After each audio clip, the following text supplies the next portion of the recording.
And when it comes to the BP8, earlier we had communicate agreed system requirements, and now we have, communicate agreed system requirements and impact on the system context.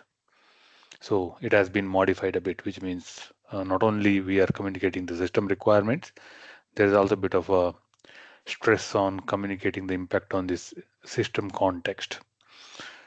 So can someone tell me what does it mean? What does this particular change mean in ASPICE 4.0? What should we do additionally in comparison to what we have done in ASPICE 3.1? Okay. So yeah, as per my understanding, in 3.1, BP8 was about communicating the system requirements. So whatever system requirements are created, that has to be maybe communicated to the affected parties.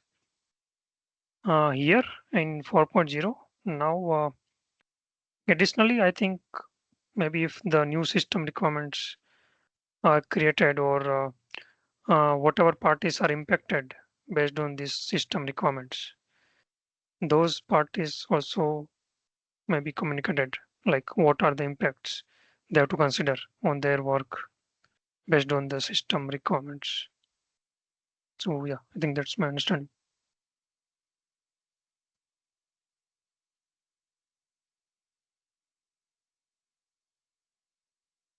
Mm. Yes, I mean, in the past, it was just about communicating the system requirement. Whenever we make a baseline, whenever the review happens, of course, we communicate internally within the organization. And sometimes, okay, if at all customer wants to have a look at it for some reason, then we also need to pass it on to certain stakeholders. So with a new modification in this particular base practice, I think what will also be checked is what information is being communicated, because like earlier, if at all we are just communicating certain baselines, I think it is not sufficient.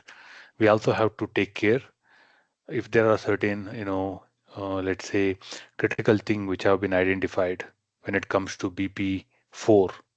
This information also need to be communicated to relevant stakeholders. Let's imagine we see certain, requirements related to timing which cannot be met, when it comes to the system level. Maybe certain stakeholders needs to be communicated. Most likely it's an OEM or customer who is affected by the deviation in this particular requirement. So I believe, um, the project teams, how would it impact the project teams? The project teams need to be a bit more careful with respect to this space practice, because in the past it was very easy to, let's say, show the evidence for this particular base practice, right? Because of course the perspective of the assessor would change, because some assessor would expect some kind of an email as a communication evidence, some would expect some kind of a ticket, some would expect some kind of a documentation in the configuration item list, which acts as evidence for the communication.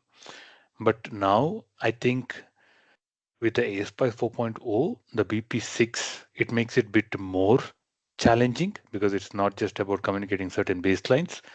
We also have to show the evidence that, certain things have been identified as a part of BP4, and that is also have been communicated to certain stakeholders who are impacted by this.